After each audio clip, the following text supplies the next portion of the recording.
statue, Liberty started shaking her fist, and the eagle will fly, and it's gonna be here. I brought to you courtesy of the red, white, and blue. It's time for Veterans Issues, the show that brings you information about veterans, military, and their family. Now here's your host, Ken Rollins. Welcome into Veterans Issues, and we are brought to you by the Red, White, and Blue. Thank you for tuning in today. Today's guests are from NARFE, N-A-R-F-E, and we're going to tell you what that means. Those of you who've seen the show before will probably remember, but we got Jim Williams, Tom Smith. Be right back. Stay where you are. Thanks for coming back and joining us here on Veterans Issues. Ken Rollins and today's guests have come by. I believe both of them have been on the show before, and we're talking about let me get this spelled out so that I don't get it wrong. It's NARFE, NARFE, and it's a National Active and Retired Federal Employees. National Active and Retired Federal Employees. And we're going to tell you all about that and the events coming up. And we've got Jim Williams and Tom Smith. Tom Smith over here. Tom, how you doing? I'm fine. How are you? Thanks for coming, Jim. Good to see you, brother. Appreciate y'all driving all the way up here. How far did y'all drive? A long way. Just say California. Talladega. Same thing, California, Talladega. Yeah. No, it's appreciate you coming up here to do that. And who wants to tell me about NARFE? About NARFE? Who's eligible and all this kind of thing? What it does? I will tell you that anybody who's drawing an annuity from the federal government is eligible to be a member of NARFE.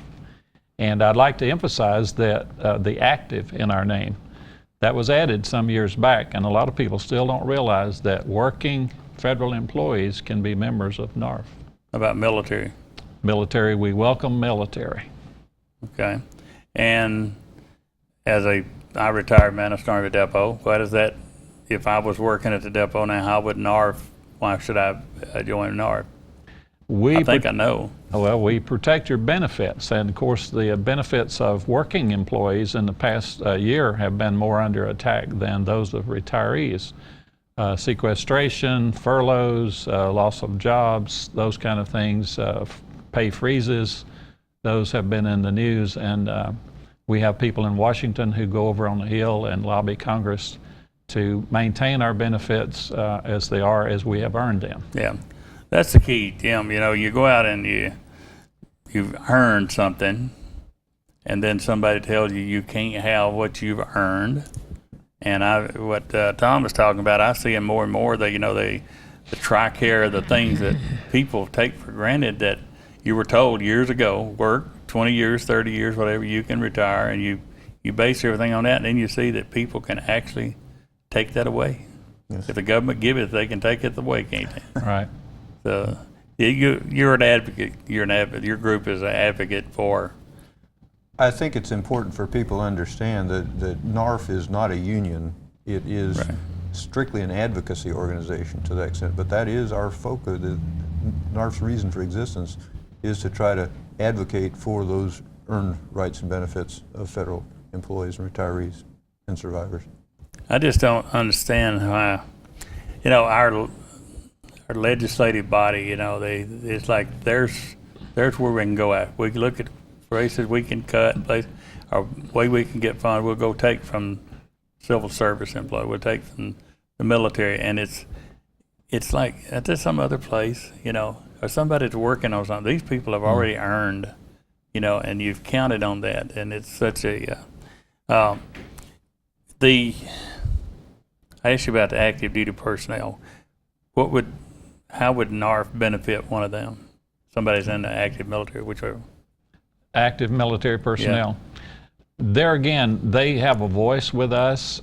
We don't actively pursue things along that line. That works through a different organization, but we welcome them as members. But if they're looking at a situation, and they're looking at benefits for their families and stuff like this. Right. They don't come to you and you represent them as a federation of government employees, a union would, but you act on the Hill on their behalf. Is that? Because I see where NARFE is testifying before the congressional committees and stuff. I see that all the time. I'm asking these questions because I want the people out there to know what I already know, that you guys are. And I think I let my membership lapse, and maybe y'all won't chastise me too much for that, but I need to renew my membership. Is that possible? Sure. Y'all don't beat me up or anything, lash me? Well, in fact, I might say that one of the things that we started with our chapter here about a year and a half ago, I guess now, was a monthly digital newsletter. And anybody who will give us an email address that we can send it to, we don't care whether they're a NARFE member or not, but anybody who's interested, they'll give us an email address. We'll be more than happy to send them the digital newsletter, because we want everybody to be aware of what's going on out there, and as that may affect them, and how NARFE can try to help. Yeah, I still get one. I think one of our studio guests here today has something to do with that. Would you say? I would say so. But how much is it for a year membership, by the way? $40. $40. Mm-hmm. 40 for the first year. I guess I should clarify that. 40 for the first year, and after that, whatever is $40 plus whatever your chapter dues might be. And while I'm on that subject, as president of the Federation, we have serving under our protection or whatever, a number of chapters, of which Jim and I both belong to Chapter 1511, which is a local chapter. Mm-hmm. But there are a number of chapters all over the state, so wherever a person might be in the state of Alabama, or in the country for that matter, they can find a chapter to belong to. But our folks that's watching us over in Saudi Arabia, they'll have to go a long way to get into the 1511. Well, actually, we have chapters in the Philippines, and we have chapters in Puerto Rico and Virgin Islands and in Panama. The control booth just said we got listeners, viewers in all those areas there. Right. The $40, if you're doing your job, you'll probably leave here with my money today. But I'm going to tell you something that when I preach on this show about veterans, make sure that you get your papers in order. Mm-hmm. Make sure that somebody in your family knows where this is, because so many times, one of our veterans have passed on, they knew where everything was. They have their own file. You know how military are. They got their own file, and the wife can't find anything. Can't even find the discharge papers. Mm-hmm. But find out, make sure somebody knows that. And if I got mine typed out, and guess what I got in there? I got NARFE's phone to contact, for my daughter to contact out here at the DeSoto, whatever. I got all that contact information for you guys that I'm going to live to be about 170, but if I do pass on, that's who should be calling, the NARFE people. And that's very important, because you don't think about it while you're living, but it's a great, what y'all do in that field is you know who to call, it, OPM and those kind of things, and you may not, but that number that I got does. Yeah, well, that's a good point, because every chapter has a service officer. And a lot of these chapters not only have a service officer, they have a service office that functions in a downtown area or wherever they may find to have it. We, in fact, have a service office at Anson Army Depot. It's outside the main gate. Right. But we have that we staff by volunteers, and we're there every Tuesday from 10 to noon, I think it is, every Tuesday. When I pass on, that's the instruction to my daughter, supposed to call that number, because, when you think about it, I retired from the civil service. I've got disability with the Veterans Administration. There's certain things that have to take place.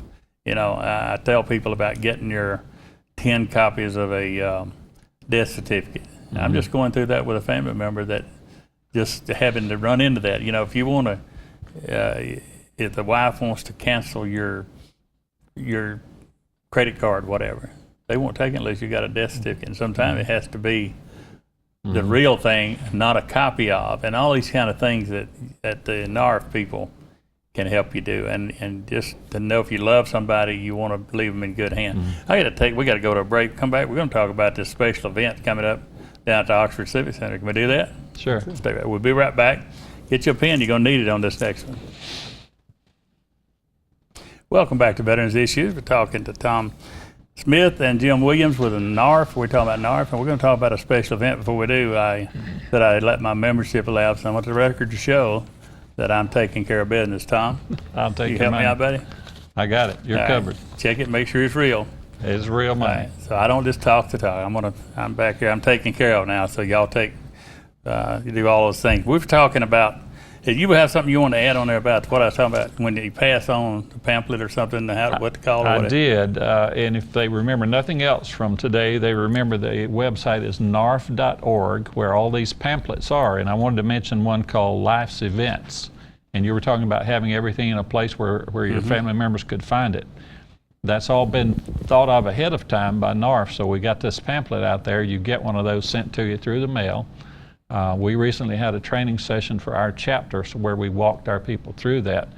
You pull together all of your information about your property, your assets, your money, your banking accounts, your credit cards, and put all this stuff in this one place so that somebody will know where it is. It's all there. They've got a thing within the Vietnam Veterans Group, the associates, it's called Paper Safe, and it's a thing like that to put together to, you don't want to do it. Nobody wants to talk about, I'm going to die someday, and I want my family to be able to deal with getting on with their lives and taking care of the grandkids and all that stuff without having to worry about how they're going to bury me. Did I have a burial policy? Did I have cyber survivor benefits and things like that? How do I do about the cutting off the VA? You know, when the check going in direct deposit and it keeps going, you're going to have to pay that back. And you got to know that if it comes in after a certain day of the month, you can keep it. But if it's before that date, you can't keep it. You know, it's just things that the spouse or the widow does not know. And I see this so many times for real in real life that people just don't take care of business. We don't want to do it. Now, we got to make sure we cover this. On May the 8th at the Civic Center, we're talking about voting, Women's League of Voting. Tell me about that then. What we're doing is we're holding it's actually a joint workshop with the League of Women Voters of Alabama, co-sponsors on it. And what we're doing is we're bringing in 2 guest speakers, one to focus on the voting requirements, there are changes that take effect in June with the June 3rd primary for voting in Alabama. And so there's been some confusion out there about that. So we're bringing Leonette Slay, who's the co-president of the League of Women Voters, to come in and talk about those things. And then we're also having another speaker, retired former Congressman Glenn Browder, who is also a political scientist, professor up at Jacksonville State, who is going to come in and talk about how it is that politics works in terms of how do you make your voice heard as a citizen. And so we're looking at this workshop covering those 2 issues. What do you need to be able to do to make sure that you're registered to vote, able to vote, and then how do you make your vote count? And this is a free event. It's completely nonpartisan, non-political. We'll not be endorsing any candidates or any policy or anything else. We want the general public to come and find out, be sure that they're good to vote, and then also how to make their voice most effective. We'll have inducements, we'll have door prizes and refreshments, and there will also be information tables there by both NARFE and the League of Women Voters to provide information about those organizations. Now, as a lay person in voting, voted all my life, the changes you're talking about made, is this what I'm seeing, the thing about the people saying the voting rights, is that what they're talking about with going before the Supreme Court and all that stuff? Well, the main thing here is actually the change that the Alabama legislature enacted into law in 2011, but doesn't take effect until the June primaries. The main change has to do with with having a photo ID, and there's a fairly extensive list of IDs that are acceptable for that, any of which is good, but it's positively identifying the person as the voter that's registered. Yeah. One of the concerns about that has been whether or not somebody didn't have an ID, or their ID had expired or something like that, driver's license, military ID, whatever it might happen to be. So one of the things we're encouraging people to do is check with the Board of Registrars to be sure that your voting registration, your address, the information that's in there is correct. In fact, one thing that people can do is there's actually a website that the Secretary of State has. It's alabamavotes.gov, that they can go there and they can punch in their name and their birth date or their address and make sure that they are registered where they're supposed to vote. But it's still, if there's any question about it, it's a good idea. Alabama.vote? AlabamaVotes.gov. Mhm. AlabamaVote.gov, that's what I said. Yeah. No. Yeah. But the other thing is, the ultimate source of information is the Board of Registrars in each county. Yeah. And they've been very active in trying to make sure that people are properly registered. The address matches with what's in the records. One thing for people to be aware of, voter registration closes 10 days before the election now. So if you haven't got this sorted out 10 days beforehand, you may run into a problem. By the same token, there are ways for people who don't have an ID, an accepted ID, to be able to go ahead and vote, and then be able to provide the necessary proof by the Friday following the election to be able to get that vote to count. And there are also special provisions for people who physically can't get to there, and this does not affect active duty military serving overseas. Right. So you got somebody that's voted all their life and they're now incapacitated and they don't, and they need to have somebody take them to the poll and all this kind of thing, but they can help them get that ID, and you'll explain that night how. And boy, if you got a grandmama or somebody and they want to vote and you don't help them get there, shame on you. Yeah. You know, because this is one of the very rights we're talking about off camera. Well, and somebody who physically can't get there can also vote by absentee ballot. Yeah. I understand it, but a lot of them, a lot of people I found that even though they can vote absentee, they would love to go in there and guess it. You know what I'm saying? That's great. Mm-hmm. So that's the ID they'll be able to, and usually my friend Glenn Browder, Professor Browder, and former congressman, nobody can talk politics, explain politics any better than him, not from a Democrat or Republican, but how it works. And some of the things I learned about politics was when he told me how, when he went to Washington, he had a lot of things he wanted to do, and he found out he was just one little pea in that mixture, and he had to get the other people, he had to give a little to them to get them to come along with him to get his stuff for his constituent. And it's a push and pull, but that's not what y'all going to be. You're going to be talking not Democrat or Republican. You're going to be talking about how to vote. The one right that you got left in this country, the one right that nobody controls how you vote, whatever, you got that privilege to do that. And it's shame on us when we're talking off camera. You're talking about, what, 20% vote? Something like that. And 80% don't. I listened to that percentage above there. Now, that's May the 8th, and I didn't give the time. It's from 6 to 8 p.m. at the Oxford Civic Center. And of course, there's no cost. And this is in conjunction with Public Service Recognition Week. I'm a public servant. I'm a public official. So I guess that's weeks for me. They set it aside for me. Talk about that. Yeah, Public Service Recognition Week. Anybody who falls in that category. Well, we run out of time. I wish we had another hour to talk about this, but I'm going to remember May the 8th, 6 to 8 p.m., Oxford Civic Center. Be there, be square, but be there, and I'm going to try to drive by there, come by there, because I want to see what I can learn from it. But I appreciate you guys coming on to doing the show. Thank you very much. Tom, good to see you, brother. And Yes, y'all stay doing what you're doing. Appreciate it. A lot of folks benefit. We got to go to a break. Come back. I got news that you can use. Stay right there. Welcome back to Veterans Issues. This is news you can use, and I got some special information here. Though you remember Dwayne Williams, Major Williams, that was killed in the bombing of the Pentagon on September 11, 2001. This is the 7th annual Memorial Golf Classic. It's going to be held Saturday, May the 10th, 2014. May the 10th, 2014, out of Silver Lakes Golf Course, and it's going to be 8 o'clock in the morning shotgun start. Now, not being a golfer, I don't know what they're going to do with the shotguns, but no, just kidding. But Major Williams, 7th Memorial Golf Classic. I got a lot of papers on it, but you just really need to know that. And if you got any questions about the cost, the registration fee, you got my contact information here on the screen, and just give me a call, and I've got the information I can give to you. So help out on that, and the money from that goes to the Dwayne Williams Scholarship Fund out at JSU.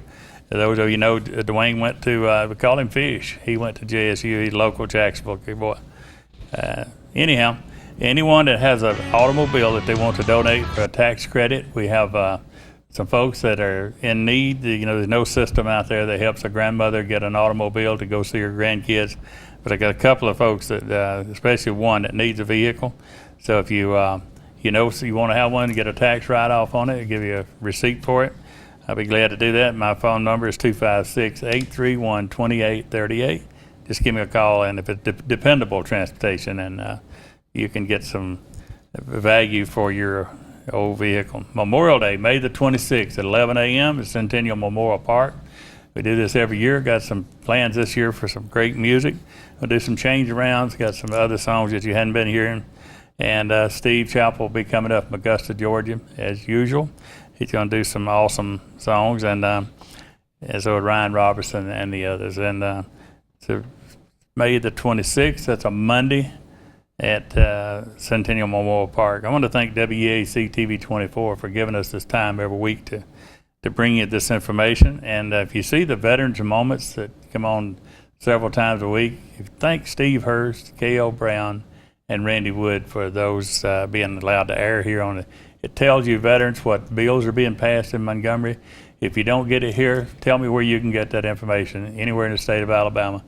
Otherwise, you don't know what the bills they passed. They passed 16 bills last year that benefit just veterans, and you wouldn't know about them, like the tree falling in the forest. And I seen that commercial. I argue with my daughter that if a tree falls in the forest, it does make a sound, even though there's nobody there to see it. Now, we've had Jane Cunningham and the folks on here from the Cheehaw Regional Humane Shelter. And if you want to help on that, the phone number to call out there is 256-241-3647. 256-241-3647. They're doing yeoman's work out there. That's great people. Angie and all the gang taking care of our little furry friends. And the law enforcement tag that we show you several times a month, that tag will benefit building the law enforcement memorial in Anniston. A small percentage goes to the memorial for the fallen up in Washington, D.C. Now, I got to tell you about Oxford Tire again. There's no compensation for this show, but they're just good people. They're good, fair people. They do fair work. I don't mean fair. It's fair as in good payment. And they are Oxford Tire, a 10% discount to veterans down on 78. And I'm running out of time. Let's see. I don't know how much time I got. Probably under an hour or so. But let's see. I want to get to things that oh, Lord, she's telling me I'm running out of time. Well, anyhow, I want to give my shout-outs to Betty Carr. Always do Betty down there at the Ambassador of Anniston. Hey, Caitlin and Bella. And this week's salute goes out to all those that work and volunteer at the Cheehaw Regional Humane Society. Thank you for what you're doing for our little friends. Be back here next week on Veterans Issues. Thanks to Tom and Jim for coming today. We'll salute.